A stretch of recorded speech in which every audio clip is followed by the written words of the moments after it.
Good evening all of you. जैसा कि दोस्तों हर बार की तरह इस बार भी हम आपके लिए नई क्विज लेके आए हैं। UP TGT, UP TGT, UP LT, UP LT, Rajasthan, PT और पीटीआई। और ये महत्वपूर्ण क्विज है। और आज हमारा जो टॉपिक है वो हमारा टॉपिक है शोषण के लिए, शोषण से संबंधित है और रिस्पायरेटरी सिस्टम से संबंधित है। ये हमारा शोषण से संबंधित है कि भाई किस प्रकार से हम अपने शोषण के लिए हैं। तो फिर से मेरा आप लोगों से ये कि यदि हमारी वीडियो आपको अच्छा लग रहा है तो हमारा हौसला बढ़ाने के लिए लाइक और अधिक से अधिक शेयर करें, अपने दोस्तों तक पहुंचाएं। और जो भी नया विजिट कर रहा है हमारे चैनल को तो सब्सक्राइब्स और बेल आइकन ज़रूर दबा दें, जिससे कि आने वाली वीडियो आपको तुरंत प्राप्त हो जाए। आज का पहला क्वेश्चन है श्वसन तंत्र से संबंधित कि निम्नलिखित में से कौन सा अंग फ्लोरा द्वारा ढका रहता है। तो देखो, हृदय, गुर्दा, उदर, फेफड़ा आदि।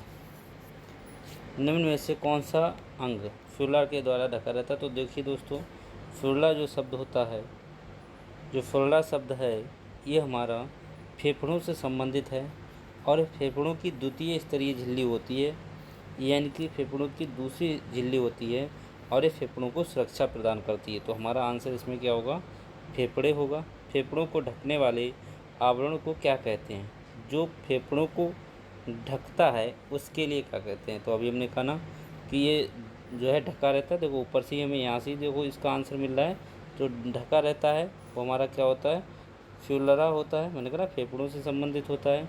और ये फ्लोरा जो क्वेश्चन है बहुत ही इंपॉर्टेंट है और कई बार ये पूछा गया है।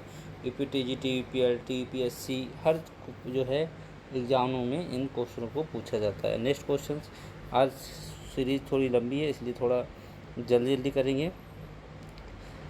एक वैक्स में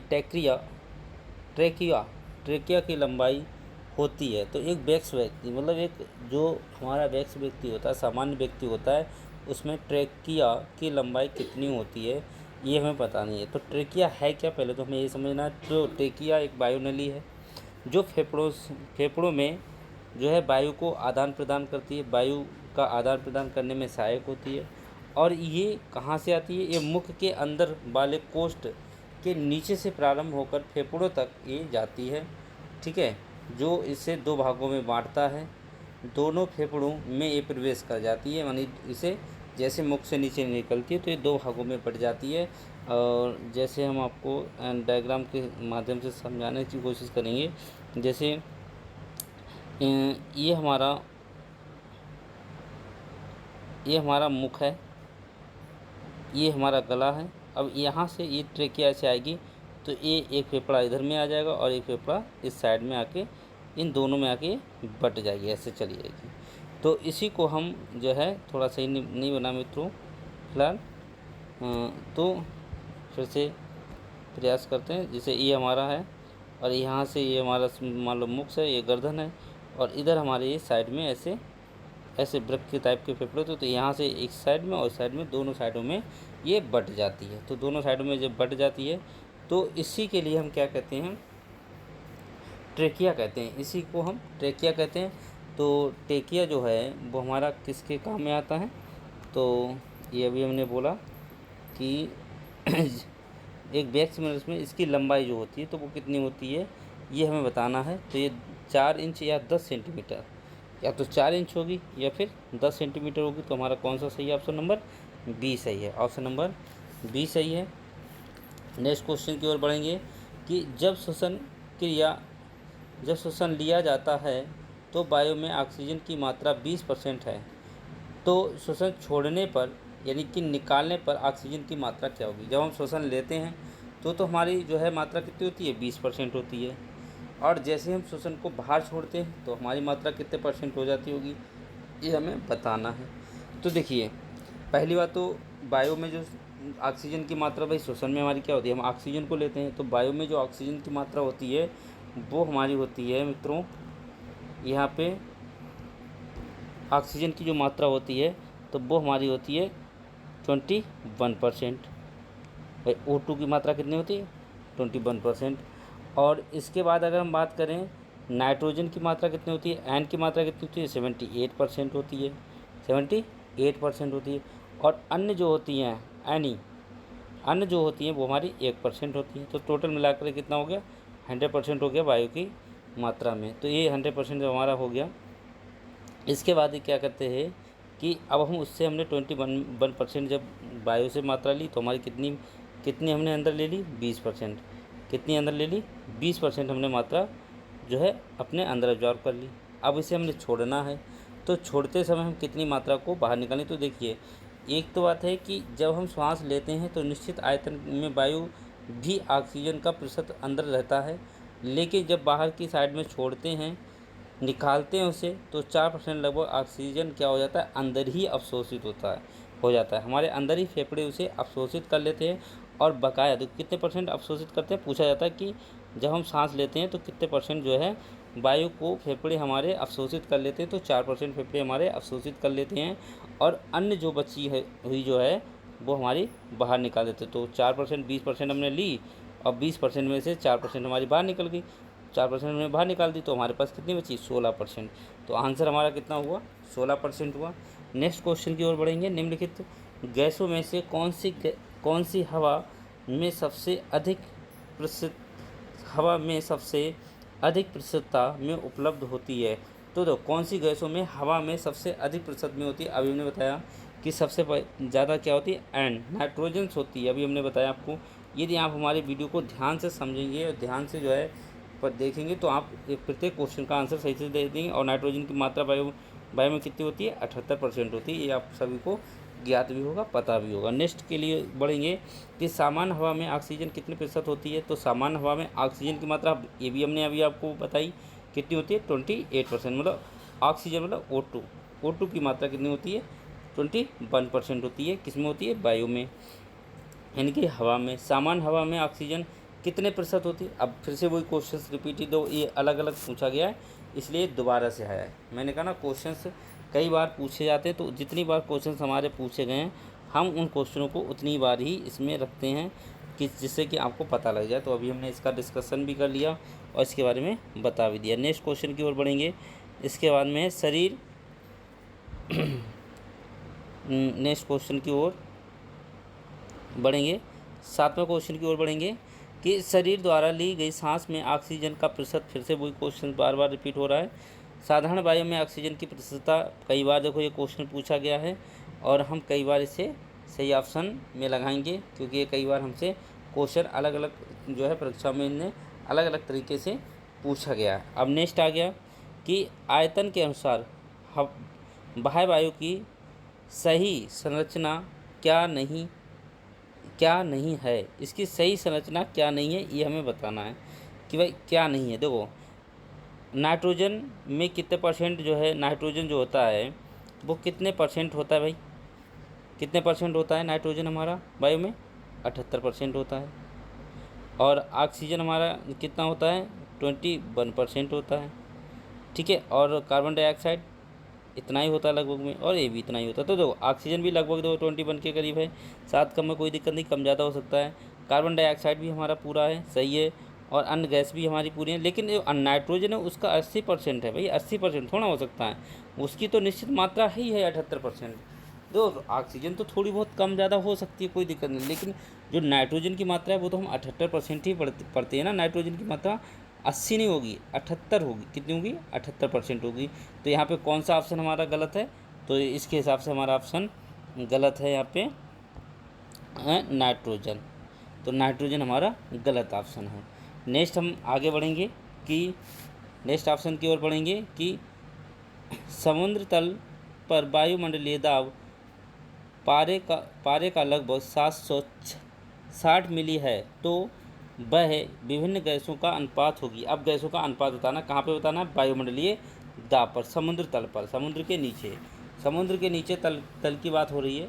तो वहाँ पे हमें जो है 70 मिमी नीचे की बात हो रही है, 760 मिमी नीचे जाने पर हमें किसकी कितनी मात्रा मिलेगी। तो हम आपको यहाँ पे थोड़ा बता रहे हैं किसकी कितनी मात्रा मिलेगी। देखो पहली बात तो जो n है, तो n की मात्रा हमारी होगी, n की मात्रा होगी हमारी 79.04%। O2 की मात्रा होगी हमारी, O2 हमारी मिलेगी 20.93% लगभग में। और उसके बाद में कार्बन डाइऑक्साइड की जो मात्रा होगी, इसमें कार्बन डाई मतलब CO2 की जो मात्रा होगी, CO2 की मात्रा होगी वो 0.03 ही रहेगी। तो ये पॉइंट किसके साथ में हमारा मैच कर रहा है, तो ये पॉइंट हमारा मैच कर रहा है 1 के साथ में। किसके साथ में कर रहा है, ए के साथ में मैच कर रहा है, तो ए वाला हमारा ऑप्शन सही है। नेक्स्ट क्वेश्चन की ओर बढ़ेंगे। मनुष्य श्वसन अंग कौन सा है, मनुष्य का मुख्य श्वसन अंग कौन सा है। मुख्य श्वसन अंग की बात की है भाई, तो मुख्य श्वसन अंग हमारा कौन सा, नाक है, हृदय है, फेफड़े हैं, तो कौन सा हो सकता है भाई, बताएं आप लोग जो देखिए। तो देखिए हमने कहा ना कि हम श्वसन नाक के तो द्वारा हम हवा लेते हैं अंदर, श्वसन क्रिया तो हम किससे करते हैं भाई, फेफड़ों से करते हैं ना, फेफड़ों के द्वारा करते हैं ना अपनी श्वसन क्रिया, किसके द्वारा करते हैं, फेफड़ों द्वारा करते हैं। तो हमारा इसमें ऑप्शन होगा फेफड़े। अब क्या होता है कि हवा रोधक जो थैरेक्स कोठरी होती है, एक जोड़ी हमारी जो जिन्हें बोलते हैं हवा रोधक शोधक, जो हवा थोरेक्स जो होती है वो हमारी एक जोड़ी फेफड़े होते हैं। इसके आसपास में कन्वेंस मांसपेशियां या इलास्टिक सीट होती है जिससे डायाफ्राम कहते हैं, जिसे हम क्या कहते हैं, डायाफ्राम। अगर डायाफ्राम की स्थिति हम पूछें तो डायाफ्राम की स्थिति हमारी किस में आएगी, फेफड़ों से संबंधित आएगी। तो फेफड़ों में श्वसन द्वारा क्या होता है कि पल्मोनरी श्वसन कहते हैं, इसे क्या कहते हैं, तो श्वसन प्रक्रिया को। अब जो ये श्वसन प्रक्रिया होती है इसे पल्मोनरी श्वसन प्रक्रिया भी कहते हैं। इसके साथ साथ में हमें ये भी ध्यान में रखना है। नेक्स्ट क्वेश्चन की ओर बढ़ेंगे। फेफड़े में एल्वोली की अनुमानित संख्या होती है, तो इसमें हमें अनुमानित संख्या बतानी है। हालांकि ये क्वेश्चन गलत है, इसमें ऐसी कोई संख्या हमारे पास दी हुई नहीं है। फिलहाल इसकी मैं जो करेक्ट आंसर है वो मैं आपको लिख रहा हूँ। 300 से इसमें होती है 480 मिलियन तक, 300 से 480 मिलियन तक होती है। थोड़ा स्पष्ट नहीं आ रहा है। 300 से 480 मिलियन होती है, 480 मिलियन तक होती है। तो इसमें हमारा आंसर सही नहीं है 12वें का, इसलिए हमने ऑप्शन आपको बता दिया, ये आप याद कर लेंगे। बाकी ये जो भी ऑप्शन इसमें दिए गए हैं ये भी गलत है, ये भी गलत है और ये भी गलत ऑप्शन है। नेक्स्ट क्वेश्चन की ओर बढ़ते हैं। श्वसन तंत्र में गैस का आदान प्रदान कहाँ होता है। श्वसन तंत्र में गैसों का जो आदान प्रदान है वो कहाँ पे होता है, तो गैसों का आदान प्रदान कहाँ होता है, एल्वोली में होता है। अभी तो उन्होंने कहा है अनुमानित संख्या होती है, तो ये हमारा कौन सा ऑप्शन सही रहेगा, इसमें ऑप्शन होगा सी ऑप्शन, एल्वोली। बहुत इंपॉर्टेंट क्वेश्चन है हमारे लिए एग्ज़ाम की दृष्टि से। प्रति मिनट में ली गई हवा की मात्रा को कहते हैं, 1 मिनट में जो हम सांस को अंदर लेते हैं उसको क्या कहते हैं, श्वसन, मिनट आयतन, श्वसन क्षमता या श्वसन।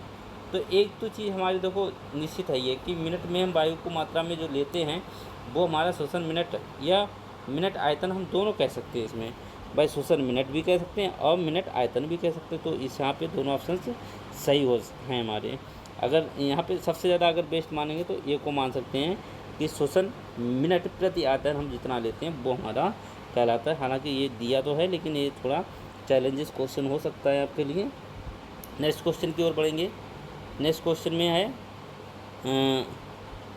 वायु की वह मात्रा जो प्रत्येक श्वसन क्रिया में अंदर व बाहर ले जाई जाती है, अंदर व बाहर ले जाई जाती है। वायु की वह मात्रा जो प्रत्येक श्वसन क्रिया में अंदर व बाहर ले जाई जाती है। फेफड़ों की कुल क्षमता, श्वसन क्रिया की दर, टाइडल वायु की क्षमता, श्वसन क्रिया जो है लब्धि यानी कि क्वांटिटी, श्वसन क्रिया क्वांटिटी। तो निम्न में से कौन सा आंसर है, तो इसमें भी देखिए थोड़ा सा भी वही हो गया कि नेक्स्ट क्वेश्चन में कि इसमें कौन सा सही हो सकता है। तो मेन चीज़ है कि आप लोग थोड़ा गैस लगाइए कि कौन सा इसमें सही होगा, क्योंकि आप लोगों को भी अपना चेक करते चलना है कि आप कितना सही कर रहे हैं और कितना गलत कर रहे हैं, क्योंकि आप लोग ये समझिए कि आप लोग तैयार हैं, पेपर के लिए बिल्कुल तैयार ही आप रहें हमेशा, तभी आप तैयारी कर पाएंगे। यदि आपने सोचा कि मैं अभी पढ़ लूँ, कल पढ़ लूँ, परसों पढ़ लूँ, तो ये नहीं हो पाएगा। आप बिल्कुल जो है तैयार रहें। तो वायु की जो मात्रा होती है वो प्रत्येक सामान्य शांत श्वसन या स्वच्छ वास में फेफड़ों में भरी जाती है और निकाली जाती है। मतलब फेफड़ों से भरी जाती है और फेफड़ों से ही क्या करी जाती है, निकाली जाती है। जब फेफड़ों से भरी जाती है, निकाली जाती है, तो प्रवाह वायु यानी कि टिडल एयर बैलूम कहते हैं, टिडल एयर बैलूम कहते हैं। जब वो भरी जाती है और निकाली जाती है तो इस क्रिया को कहते हैं, हिंदी में कहते हैं प्रवाह वायु। हम तो हिंदी में लिख दे रहे हैं, जो ये लिखा है टिडल क्षमता, इसे हिंदी में कहते हैं प्रवाह वायु, प्रवाह वायु, प्रवाह वायु बोलते हैं इसे हम। ठीक है, हाँ बना है प्रवाह वायु, यानी टाइडल वायु की क्षमता, यानी कि सी ऑप्शन हमारा सही है। और इसकी कितनी क्षमता होती है, सामान्यतः इसकी मात्रा एक बार में कितना ये बैग्स भर लेता है, तो ये भी हम आपको बता देने हैं। ये कितना भरता है, 500 ml कितना भर लेता है, 500 ml तक एक बार में भर लेता है और छोड़ देता है। नेक्स्ट क्वेश्चन की ओर बढ़ेंगे कि अधिक से अधिक श्वसन बाहर निकालने के उपरांत फेफड़ों से बची हुई वायु की मात्रा को कहते हैं। अधिक से अधिक श्वसन बाहर निकालने के उपरांत फेफड़ों से बची हुई वायु की मात्रा को कहते हैं कि भाई अधिक से अधिक हमने वायु को बाहर फेंक दिया, उसके बाद भी वायु हमारे अंदर कहीं ना कहीं बची रहती है, कहीं ना कहीं भरी रहती है। तो अधिक से अधिक वायु जब भी हम बाहर निकाल भी देते हैं तो बची हुई वायु को अंदर जो मात्रा बचती है तो उसके लिए कहते हैं रेसिड्यूअल वॉल्यूम।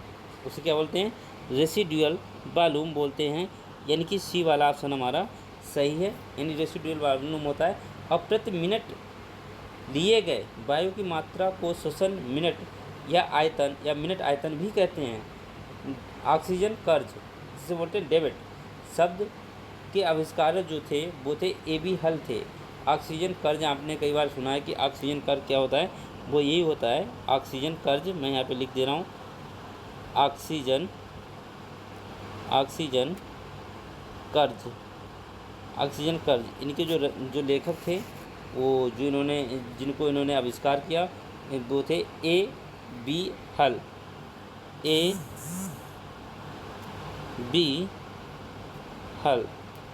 AB हल ने इन्हें इस जो है ऑक्सीजन कर्ज को उत्पादित किया। नेक्स्ट क्वेश्चन की ओर बढ़ेंगे।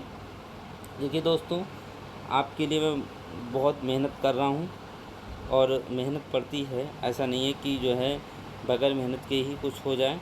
मेहनत तो लगती है भाई, कोई भी चीज़ है बनाना फिर उसे आपको बताना, तो ये चीज़ है। तो आप लोगों से यही अनुरोध रहेगा कि हमारी जो है वीडियो अगर आपको पसंद आ रही तो लाइक और शेयर ज़रूर करें बस, और सब्सक्राइब करवा दें। श्वसन प्रणाली का कौन सा भाग प्रणाली के लिए उत्तरदायी है, श्वसन प्रणाली का कौन सा भाग प्रणाली के लिए उत्तरदायी होता है, तो कौन सा भाग भाई प्रणाली के लिए उत्तरदायी होता है। श्वसन जो होता है, जो श्वसन की बात करिए कि श्वसन प्रणालियों का कौन सा भाग वाणी के लिए, थोड़ा मिस्टेक हो गया बोलने में, यहाँ पे वाणी शब्द है, क्या 10 शब्द है, वाणी के लिए प्रयोग होता है। तो देखिए श्वसन प्रणाली में सबसे ज़्यादा और सबसे कई बार ये क्वेश्चन पूछा गया है, और तो इसमें ट्रैकिया हो गया, नेशनल कैविटी हो गया, फेरेक्स हो गया, लेकिन यहाँ पे जो सही आंसर है वो लैरिक्स है। क्या है भाई, जो हम बोलते हैं ना तो हमारी लैरिक्स, स्वर यंत्र भी कहते हैं इन्हें, लैरिक्स को क्या बोलते हैं भाई, कहते नहीं बड़े लय में बात करिए भाई, थोड़ी लय। तो लय का मतलब क्या हुआ, स्वर यंत्र में भाई, स्वर यंत्र हो गया। तो श्वास नली के ये ऊपर कंठ भाग में स्थित होता है, श्वास नली जो हमारी होती है उसके ऊपर कंठ भाग में स्थित होता है, जहाँ से हम स्वर बोलते हैं। कहते नहीं हिंदी में हमने सुना होगा क ख ग, इस प्रकार से। तो स्वर रज्जु जिसे बोलते हैं वोकल कॉर्ड्स होती हैं, इसमें वोकल कॉर्ड्स होती हैं जिनसे ध्वनि उत्पन्न होती है। किसके द्वारा, लैरिक्स में क्या होती हैं, वोकल कॉर्ड्स होती है। ये भी हमें ध्यान रखना है कि लैरिक्स में जो है किसके द्वारा ध्वनि उत्पन्न होती है, वोकल कॉर्ड्स के द्वारा उत्पन्न होती है, वोकल कॉर्ड्स बोलते हैं। नेक्स्ट क्वेश्चन की ओर बढ़ेंगे, थोड़ा तेज़ी में चलेंगे क्योंकि जो है वीडियो लंबी हो रही है। बोलने में श्वसन क्रिया का कौन सा भाग जिम्मेदार होता है, तो अभी मैंने बताया कि बोलने में कौन सा होता है भाई, अभी हमने बताया कौन सा होता है, लैरिक्स होता है। कार्बन डाइऑक्साइड युक्त रक्त कहाँ ऑक्सीकृत होता है? भाई कार्बन डाइऑक्साइड युक्त जो होता है वो कहाँ पे हमारा जो है आता है भाई, कहाँ होता है, ये चीज़ हमें बतानी है। तो ये तो आपने पढ़ा ही है कि भाई कि जो हमारी फुसफुस धरा जो है होती हैं पल्मोनरी धमनियों से, ये कहाँ जाता है? फुसफुस शिराओं के द्वारा फेफड़ों में सीधा जाता है। और किसके माध्यम से जाता है? पल्मोनरी। जैसे हमारा हृदय होता है वो 4 कोष्ठकों में बटा होता है। बाएं निलय, तो दाएं निलय, बाएं आलिंद और दाएं आलिंद। बाएं निलय से क्या करता है कि जैसे संकुचन होता है तो जो शुद्ध रक्त है वो हमारा दाएं जो है दाएं निलय में चला जाता है, और दाएं निलय में जब संकुचन होता है तो पंप करता है, तो वो महाधमनियों में शुद्ध रक्त हमारा प्रत्येक अंगों तक पहुंच जाता है। इसी प्रकार से जो अशुद्ध रक्त हमारे अंगों से ऑर्गन्स से आए हैं वो क्या होता है? पल्मोनरी धमनियों से निलय होकर, मतलब लेफ्ट ऑरिकल से होते हुए जो है लेफ्ट ऑर्टिकल से होते हुए लेफ्ट वेंट्रिकल में प्रवेश करते हैं। किसके माध्यम से? पल्मोनरी धमनी के माध्यम से। और ये फुसफुस शिराओं के द्वारा कहाँ पहुँच जाते हैं? हमारे जो है फेफड़ों में पहुँच जाते हैं। तो ये हमारा कहाँ पे पहुँचता है? जो कार्बन डाइयुक्त होता है ये हमारा फेफड़ों में पहुँचता है। देखिए ये मैंने प्रक्रिया आपको इसलिए बताई जिससे कि आपको पता रहे कि पल्मोनरी आर्टरी जो है धमनी होती है वो क्या होती है, फुसफुस धमनियों में क्या होता है, ये मैंने आपको समझा दिया। और इस टॉपिक को मैं अलग से लेके आऊँगा, पूरा टॉपिक आपको अलग से पढ़ाऊँगा ये जो है इससे संबंधित। नेक्स्ट हम क्वेश्चन की ओर बढ़ेंगे कि नेक्स्ट क्वेश्चन है 20 को जो है क्वेश्चन में है कि CPR कार्डियो पल्मोनरी रेस्ट्रिक्शन कौन से रोग के लिए कृत्रिम वायु संचालन और रक्त संचार स्थापित करने के लिए प्रयोग किया जाता है? तो किसके लिए प्रयोग किया जाता है? श्वसन नहीं ले रहे हैं इसलिए प्रयोग किया जाता है। असमान रूप से उच्च श्वसन के लिए किया जाता है। बेहोश के लिए किया जाता है कि कोई व्यक्ति बेहोश हो गया उसके लिए किया जाता है। अचानक निम्न रक्तचाप होने के लिए किया जाता है। तो इसमें से कौन सा हमारा ऑप्शन सही? तो जो CPR जो होता है वो श्वसन रोगियों के लिए कृत्रिम वायु संचालन या रक्त संचार स्थापित करने के में प्रयोग करते हैं, यानी कि श्वसन नहीं ले रहे हैं, जो श्वसन नहीं ले रहे हैं उनके लिए होता है कृत्रिम रूप से इसको कहते हैं भाई। ये कृत्रिम श्वसन क्रिया होती है जिसको सांस नहीं आ रही है तो उसमें CPR लगा देते हैं। जैसे हमने नाक में लगाते हुए आपने देखा होगा कि बहुत से होते हैं तो उन्होंने ऊपर से ऐसे लगा दिया, तो उसी को CPR बोलते हैं, जो कार्डियो पल्मोनरी रिस्ट्रिक्शंस बोलते हैं। ये आपने देखा होगा कोई भी मरीज़ होता है तो उसके गैस सिलेंडर लिया और उसके ऐसे गोल गोल उसकी नाक के आगे लगा दिया, पाइप डाल दिए, इस प्रकार से बना होता है। नेक्स्ट क्वेश्चन है 21। ऑक्सीजन के बिना सेलुलर ऊर्जा के उत्पादन की प्रक्रिया को किस के रूप में जाना जाता है? ऑक्सीजन के बिना सेलुलर ऊर्जा के उत्पादन की प्रक्रिया को किसके रूप में जाना जाता है? तो भाई किसके रूप में जाना जाता है? देख लीजिए, वायुजीवी श्वसन के रूप में, अवायवीय श्वसन के रूप में, नाइट्रोजनीकरण श्वसन के रूप में, ऑक्सीडेटिव फास्फोरिलेशंस के लिए। तो यहाँ पे ना ऑक्सीजन के बिना सेलुलर ऊर्जा, मतलब ऑक्सीजन नहीं होना चाहिए उसमें, ऑक्सीजन नहीं, जो जहाँ ऑक्सीजन ना हो तो वहाँ पे सीधा आपको अवायवीय शब्द जहाँ मिल जाए, अवायवीय जहाँ ऑक्सीजन उपस्थित ही नहीं है, अनुपस्थित है, तो कोशीय द्रव्य में संपन्न होती है, तो उसे ग्लूकोज का आंशिक ऑक्सीकरण उसमें मिलता है, जिसे पाइरूवेट, एथेनॉल या लैक्टिक अम्ल का निर्माण होता है। और लैक्टिक अम्ल जहाँ होता है तो वहाँ में क्या होता है? थकान होती है। तो यहाँ से एक शब्द हमें और मिल गया, लैक्टिक अम्ल, जिसके बारे में हमें आपको बता दें, थोड़ा लिखने में थोड़ा दिक्कत होती है इसमें। और लैक्टिक अम्ल, तो जो लैक्टिक अम्ल है, सही से बता दें थोड़ा, लैक्टिक अम्ल, तो यहाँ पे है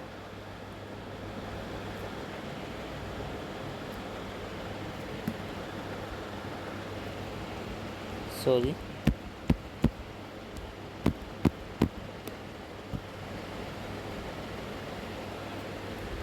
तो यहाँ पे लैक्टिक अम्ल,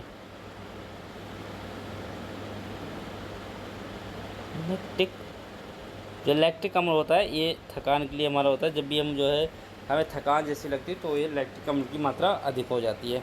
तो यहाँ पे हमारा कौन सा सही है?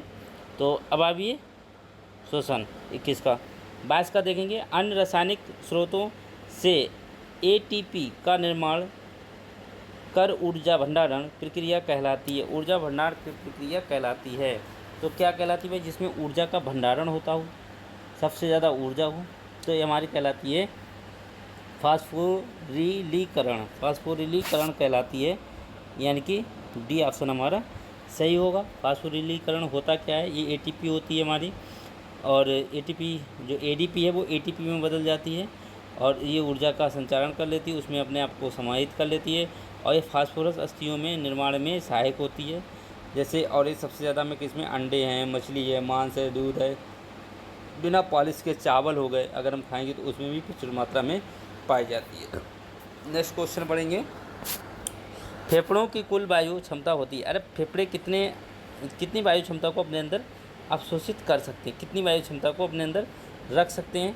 तो भाई देखो, वायु क्षमता को रखने की उनकी जो क्षमता होती है वो होती है 4.5 लीटर, 4.5 लीटर होती है।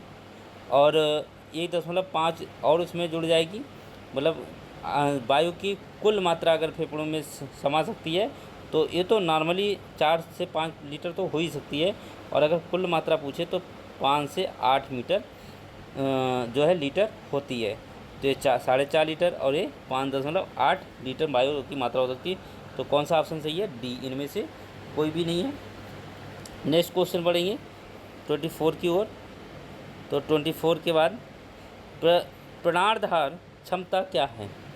प्राणधार क्षमता क्या है? तो प्राणधार क्षमता किसे कहते हैं? सामान्य निश्वास के बाद हवा की अधिकतम मात्रा को फेफड़ों से निकाली जा सकती है, मतलब ये फेफड़ों से निकाली जा सकती है, इसकी मात्रा को कह देंगे हम। नेक्स्ट है गैस की अधिकतम मात्रा जो प्रति मिनट स्वैच्छिक प्रयास से सांस द्वारा ली जा सकती हो, इसके लिए कह देंगे। या अधिकतम श्वसन के बाद हवा की सबसे बड़ी मात्रा जो श्वसन को छोड़ी जा सकती हो, या सामान्य सुनवास जो है निश्वास के बाद अतिरिक्त हवा की न्यूनतम मात्रा को फेफड़ों तक खींची जा सके, इससे। तो इनमें से कौन सा हमारा ऑप्शन सही है, इसे हमें केवल देखना है। तो यहाँ पे जो ऑप्शन हमारा सही होगा वो होगा सी ऑप्शन। अधिकतम श्वास के बाद हवा की सबसे बड़ी मात्रा जो श्वास द्वारा छोड़ी जाती है ना, अधिक से अधिक मात्रा को हम बाहर छोड़ सकें, उसी को हम कहते हैं श्वास। अब इसका क्या होता है? देखो सही क्रम क्या होता है, आपको कई बार पूछता है कि श्वास को लेने का सही क्रम क्या है। तो पहले नाक द्वारा सांस जाती है, फिर श्वास नली में, फिर फेफड़ों में, फिर हृदय में, और हृदय से सभी कोशिकाओं में। अच्छा ये बताइए कि वायु पहुंचती कैसे है सभी कोशिकाओं में, किसका माध्यम है? ये क्वेश्चन आपके लिए कि वायु किसके माध्यम से हमारे पूरे शरीर में पहुंचती है, कई बार पूछा गया है, और इसका आंसर आप कमेंट बॉक्स में हमें बताएंगे ज़रूर, हम जितने भी लोग इसे देख रहे हैं। किसके मापन के लिए बेस्टोपायरोमीटर का प्रयोग किया जाता है? किसके मापन के लिए भाई बेस्टोपायरोमीटर का जो है प्रयोग किया जाता है? तो ये तो सीधी सी बात है भाई, जैविक क्षमता मापने के लिए जो है बेट स्पायरोमीटर सॉरी थोड़ा बोलने में थोड़ा मिस्टेक हो गई। बेट स्पायरोमीटर का प्रयोग जो है जैविक क्षमता को मापने में किया जाता है, और यह श्वसन जो है आरक्षित 3000 मिलीलीटर से प्रभावी 500 मिलीलीटर तक, और निश्वास 1100 मिलीलीटर तक कर फेफड़ों में जैव क्षमता नापने के लिए होता है। इसे बोलते हैं विटल कैपेसिटी भी बोलते हैं, सजीवीय सामर्थ्य भी कहते हैं, और सामान्यतया ये जो है 4600 मिलीलीटर का मापन करती है, और इसे हम बोलते हैं बेट स्पायरोमीटर्स का प्रयोग किया जाता है। प्राणवायु कौन है? तो ये तो बहुत सरल और सिंपल है, इसमें तो हम कुछ बोलेंगे ही नहीं। और नेक्स्ट और लास्ट इस सीरीज़ का अंतिम क्वेश्चन, फेफड़े हिस्सा हैं? तो ये तो आप बता ही सके हैं हम कई बार कि फेफड़े जो है हिस्सा किसका है? श्वसन का ही है, सी ऑप्शन सही है। तो देखिए दोस्तों, ये आपकी सीरीज़ कंप्लीट हो गई है। नेक्स्ट सीरीज़ इसके और थोड़े क्वेश्चंस बचे हैं, उन्हें भी हम लेके आएंगे, और हमने अपना पूरा प्रयास किया कि जो है आप लोगों की समझ में आया होगा। और इसी प्रयास को बनाए रखने के लिए आप हमारी वीडियो को और भी शेयर करें, और हमारे जो है उत्साह को बढ़ाएं। जितना आप हमारा उत्साह बढ़ाएंगे उतनी अच्छी वीडियोज़ हम आपके लिए लाते रहेंगे। इसी के साथ में गुड नाइट दोस्तों।